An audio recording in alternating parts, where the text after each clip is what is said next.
Hello friends, I welcome you all to my YouTube channel CA Rahul Agarwal classes. Friends, हम लोग class 12th की accounts का share capital chapter पढ़ रहे थे। लास्ट क्लास में मैंने आप लोगों को प्रो राटा अलॉटमेंट का कंसेप्ट समझाया था और उसका एक क्वेश्चन करके दिखाया था। आज की क्लास में हम लोग partly refund partly pro rata का क्वेश्चन करेंगे, ठीक है, और उसके कंसेप्ट को समझेंगे। Partly refund partly pro rata मतलब जब कुछ शेयर जो मांग रहे हैं लोग उनको हम लोग रिजेक्ट कर देते हैं और बाकियों के साथ प्रोराटा करते हैं, मतलब उनको कम शेयर्स देते हैं, ठीक है। तो उसके कंसेप्ट को समझेंगे। आप लोग प्लीज वीडियो को लाइक, चैनल को सब्सक्राइब और अपने फ्रेंड्स के साथ शेयर जरूर कर दीजिएगा। देखिए, अब पार्टली रिफंड पार्टली प्रोराटा में क्या होता है, ये भी बड़ा सिंपल सा कंसेप्ट है और इसका हम एक इलस्ट्रेशन ऐसी करेंगे, मतलब एक एग्जाम्पल मैं आप लोगों को करवाऊंगा जिसमें सब कुछ कवर हो जाएगा। अगर आपको वो कंसेप्ट समझ में आ गया, वो एग्जाम्पल अच्छे से समझ में आ गया, तो उसके अलावा आपको कुछ करके देखने की जरूरत नहीं है, बस फिर उसके बाद प्रैक्टिस है। कंसेप्ट वहीं पर खत्म हो जाएगा उसका। देखिए, पार्टली रिफंड पार्टली प्रोराटा कब करना पड़ता है कंपनी को? जब शेयर की एप्लीकेशंस कुछ ज्यादा ही आ जाए। जैसे अगर शेयर्स लोग मांग रहे हैं 2 लाख, ठीक है, और कंपनी ने निकाले थे 30,000 शेयर्स, 30,000 40,000 शेयर्स निकाले थे, मांगने वाले हैं कई, मतलब मेनी टाइम्स है 30,000 का।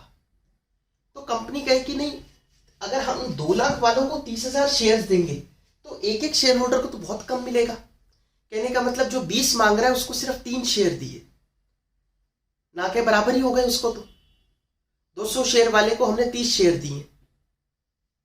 समझ में आया? तो ऐसे केस में क्या करें, इसमें से कुछ कम करो। कम करना मतलब जैसे 50-60 हजार वालों को भेज दिया वापस, या फिर 1 लाख वालों को भेज दिया। अब 1 लाख शेयर्स बच गए, 1 लाख वालों को 30,000 शेयर दे दो।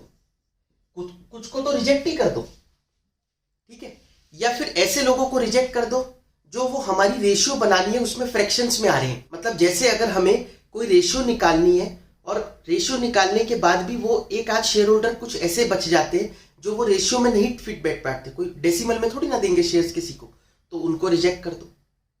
समझ में आया?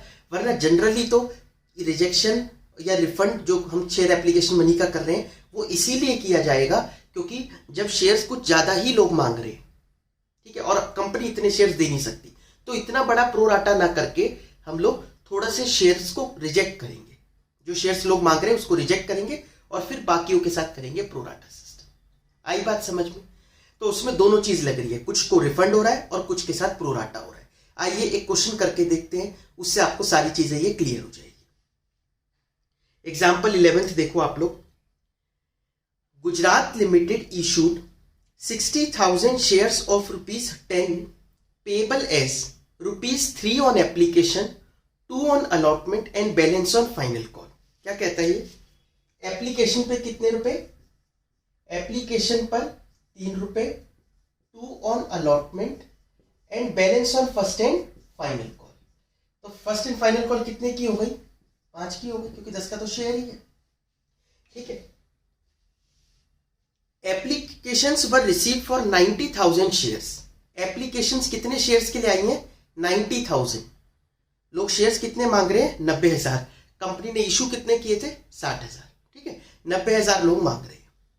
It was decided to deal as follows.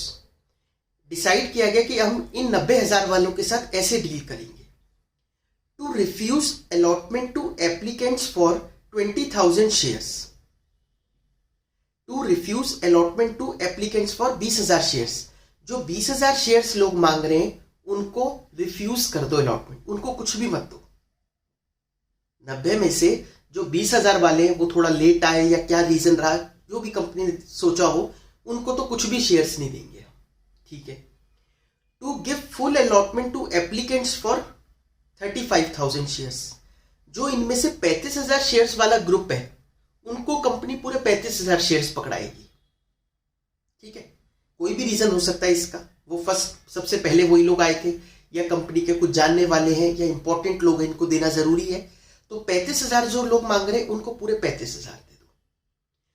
To allow 10,000 shares to applicants for 15,000 shares on pro rata basis. To allot 10,000 shares, किसको? जो लोग 15,000 मांग रहे हैं प्रोराटा पे कर दो। 15,000 वालों को 10,000 दे दो प्रोराटा पे।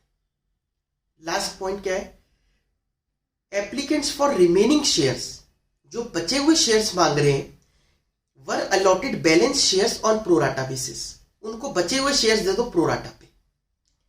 All the money were received on time.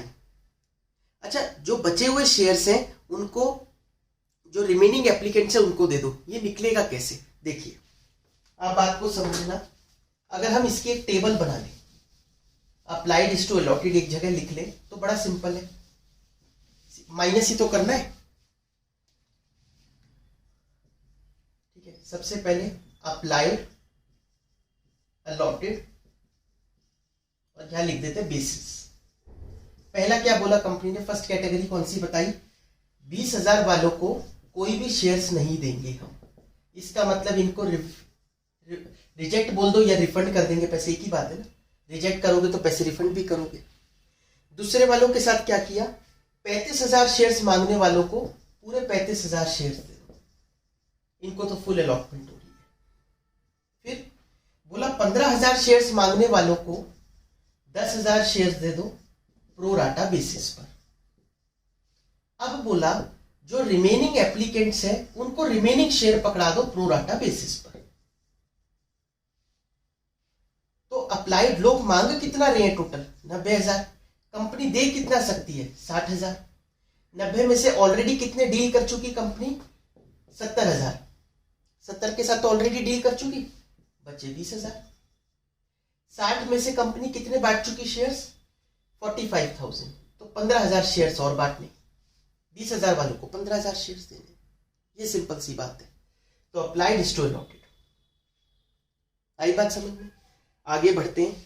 All the money were received on time except Mohan who was allotted 900 shares in category 4 did not pay allotment and call money. बहुत इंपॉर्टेंट है। मोहन जिसको कितने शेयर्स मिले थे, 900, उसने allotment और call money नहीं दी।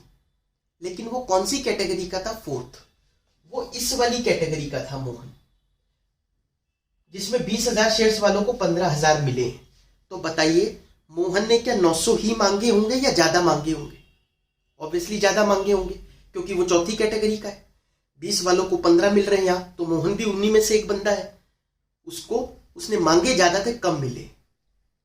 But ये क्यों सोच रहे हैं हम, ये इसलिए सोच रहे हैं क्योंकि उसने अलॉटमेंट मनी पे नहीं करी। अब अगर अलॉटमेंट मनी पे नहीं करी तो हमें वर्किंग नोट बनाना पड़ेगा। पिछली क्लास में समझा था वो वाला। क्यों? क्योंकि उसका बकाया चल रहा होगा, एक्सेस चल रहा होगा। भाई कोई शेयर ज्यादा मांग रहा है, कंपनी कम दे रही है, तो उसके पैसे तो एक्स्ट्रा आए हुए ना एप्लीकेशन पे, वो भी तो एडजस्ट करो। इसका मतलब मोहन के लिए हमें वर्किंग नोट बनाना पड़ेगा। Shyam holding 1000 shares in category 2 did not pay allotment and call money. Shyam जिसके पास 1000 शेयर्स है, वो कैटेगरी 2 का है, उसने भी अलॉटमेंट और कॉल मनी पे नहीं करी। उसने भी क्या नहीं पे किया, अलॉटमेंट और कॉल। लेकिन वो सेकंड कैटेगरी का है। सेकंड कैटेगरी में 35 वालों को 35 मिले हैं, फुल मिला है। इसका मतलब श्याम ने मांगे भी कितने थे, 1000, उसको मिले भी 1000 ही है। क्या श्याम के लिए वर्किंग नोट बनाना पड़ेगा?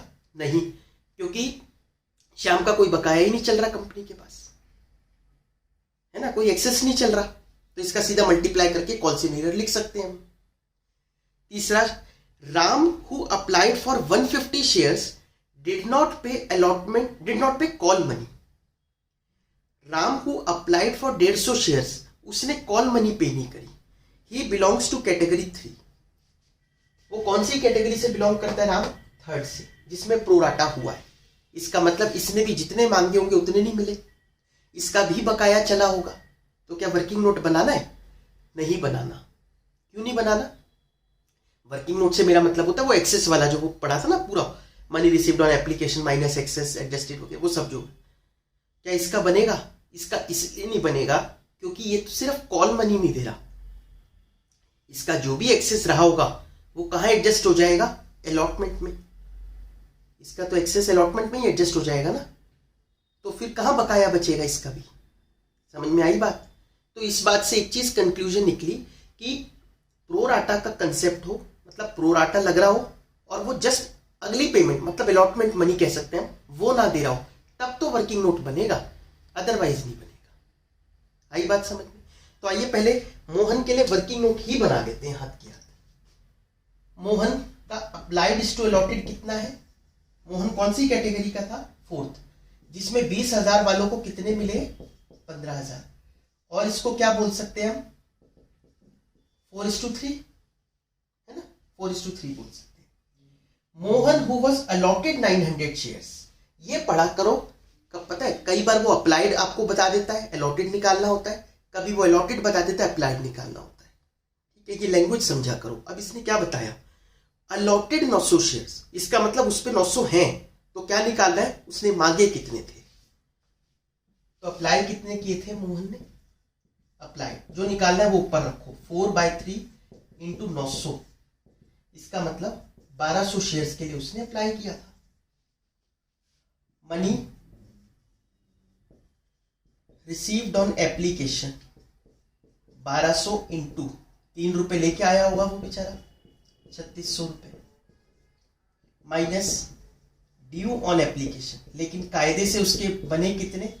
900 इंटू 3 2700, क्योंकि जब बंदा पेमेंट ही 2700 रुपए, वो जब कंपनी शेयर से उसको 900 दे रही है तो 2700 ही बने, तो इसका मतलब इसने 900 रुपए कंपनी को एक्स्ट्रा दे रखे।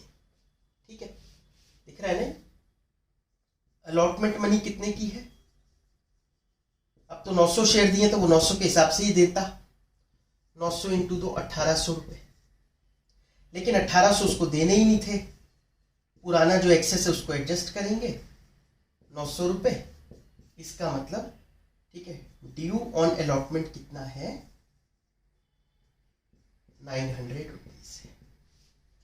उसका ड्यू ऑन अलॉटमेंट कितना है? 900 रुपीज। ये बात याद रखना आप लोग। आई बात समझ में? मोहन ने, ये हमने किसके लिए बनाया है? मोहन के लिए। श्याम के लिए बनना नहीं, राम के लिए भी नहीं बनना। बस राम का एक चीज याद रखना, क्वेश्चन पढ़ो, Ram applied for 150 share, Ram ने 150 के लिए अप्लाई किया था, क्या राम को 150 मिले होंगे? कौन सी कैटेगरी का है? थर्ड कैटेगरी में तो प्रोराटा हुआ है, उसमें 150 तो उसको नहीं मिले होंगे, कम मिले होंगे, तो वो शेयर जरूर निकाल लेना कितने मिले उसको, निकाल ले हाथ क्या। तो इसके नीचे एक और वर्किंग नोट बना लेना। फिर वही बात हो सकता है आपको लगे, आप कहो कि आपने तो कहा था वर्किंग नोट नहीं बनेगा राम का, मेरा मतलब था ये वर्किंग नोट नहीं बनेगा, शेयर्स तो निकाल ही सकते हैं एक लाइन में, ये इसको बोलते कि वर्किंग नोट बनेगा या नहीं बनेगा, ये मतलब एक्सेस एडजस्ट करने वाला।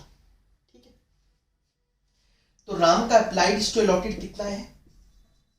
ये कौन सी कैटेगरी का? 3rd, जिसमें 15,000 वालों को कितने मिले? 10,000, मतलब 3:2। हमें निकालना है अलॉटेड, इस बार अलॉटेड ऊपर रखो 2/3, वरना 3/2 रखते, इंटू 150। ठीक है, तो ये हो गया 100 शेयर्स, इसका मतलब उसको 100 शेयर्स मिले। ठीक है, ये इसके नीचे बना लेना, मोर के नीचे। आ गई बात समझ में? आइए अब जर्नल एंट्रीज पर चलते हैं। जब हमने ये सब समझ लिया तो पहली जर्नल एंट्री क्या होगी? Bank account debit to share application. Bank account debit to share application, कितने शेयर्स पर पैसे आएंगे? 90,000 शेयर्स पर लोग देंगे कितने कितने रुपए? 3 रुपए, 2,70,000, 2,70,000। अब ट्रांसफर करेंगे share application account debit to, बड़ा ध्यान से, और ये 4 कैटेगरी है तो 4 बार थोड़ी ना जनरल एंट्री पास करेंगे, एंट्री तो कंसोलिडेटेड एक ही पास होती है ना। तो 90,000 वालों में से हम कितनों को शेयर्स दे सकते हैं? 60,000, उनका तो कैपिटल में डालो। टू बैंक किसके लिए करो? जिनको रिजेक्ट एंड रिफंड कर रहे हो, और जिनके साथ प्रो राटा कर रहे हो उनके पैसे आगे ले जाओ शेयर अलॉटमेंट में, है ना। आपने तो वो बना ही रखा है जो मैंने पहले बनाया था, मैंने यहाँ जगह के चक्कर में हटा दिया, तो उसमें से देख लेना। To share capital, to bank, to share allotment, आराम आराम से एक एक करके चलो। टू शेयर कैपिटल में जिसको शेयर्स दे सकते, किसको दे सकते? 60,000 इंटू 3, उनके तो रख लिए पैसे हमने 180। जिनको हमने भगा दिया वो कितने थे? 20,000, तो 20,000 इंटू 3, 60,000। ठीक है, अब टू शेयर अलॉटमेंट में कौन सा आएगा? आप अपने वो जो कैटेगरीज लिखी है उसमें देखो, थर्ड में हमने 15,000 वालों को 10,000 शेयर्स दिए तो 5 का पैसा आगे ट्रांसफर। अगले में 20 वालों को 15 दिए, फिर 5 का पैसा आगे ट्रांसफर। मतलब 5 और 5 10,000 शेयर्स का पैसा आगे ट्रांसफर कर दिया उन लोगों का। शेयर्स कम दिए और कहा कि आगे एडजस्ट कर लेंगे। मतलब 10,000 इंटू 30,000 रुपए। वरना ऐसे समझ लो 90 में से 80 के साथ डील कर चुके तो 10,000 ही तो बचे। नेक्स्ट, शेयर अलॉटमेंट को ड्यू करने की entry. Share allotment account debit to share capital. कितने शेयर्स हैं? शेयर्स अब तो 60,000 है, अब तो खत्म कर दिया एडजस्ट करके। हम तो 60,000 से ही चलाएंगे पूरा क्वेश्चन। 60,000 इंटू 2 रुपए की अलॉटमेंट करनी है, 1,20,000, 1,20,000। अब जब पैसे रिसीव होंगे कंपनी को, बहुत इंपॉर्टेंट है, फोर्थ एंट्री बहुत इंपॉर्टेंट। अब जब कंपनी को पैसे रिसीव होंगे, bank account debit to calls in arrear account debit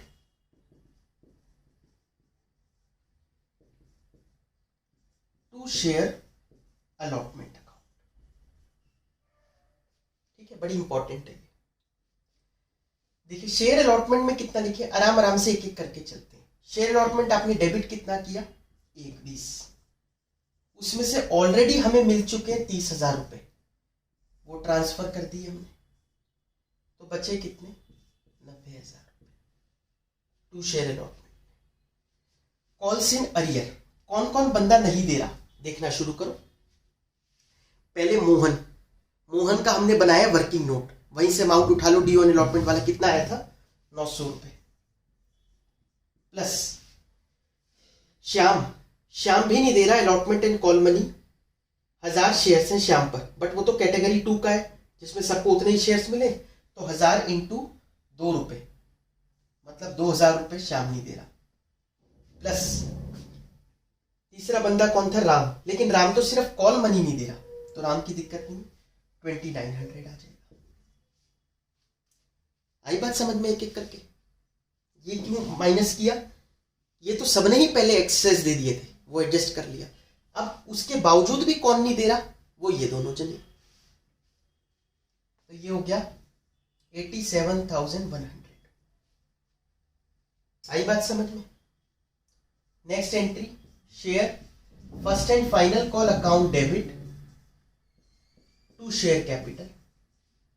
कितने शेयर्स हैं? 60,000 इंटू 5, 3 लाख। जब पैसे रिसीव होंगे तो bank debit, calls in arrears debit to share first and final call. अब फर्स्ट एंड फाइनल कॉल में तो कुछ एडजस्टमेंट नहीं थी ना, उसका जो डेबिट किया वो तो क्रेडिट कर दो सीधा सीधा। कौन कौन नहीं दे रहा? स्टार्ट करते मोहन से। अब एक्सेस भी एडजस्ट नहीं होने इसमें कुछ, तो सीधा सीधा मल्टीप्लाई करते रहो, लिखते रहो।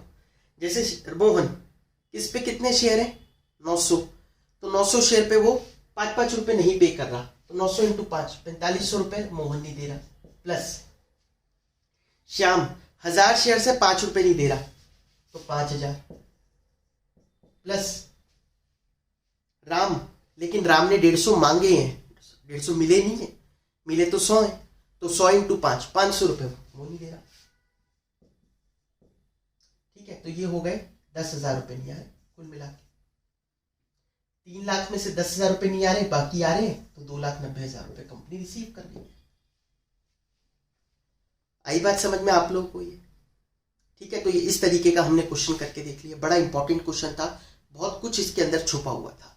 अगर आप इसको एक बार कर देख लेना घर पर बिना वीडियो देखे, और फिर उसके बाद उसको मैच कर लेना, तो अगर आपको आ रहा है इसका मतलब आपको कंसेप्ट बहुत हद तक समझ में आ गया। फिर भी कोई डाउट आए तो कमेंट सेक्शन में पूछ लीजिएगा।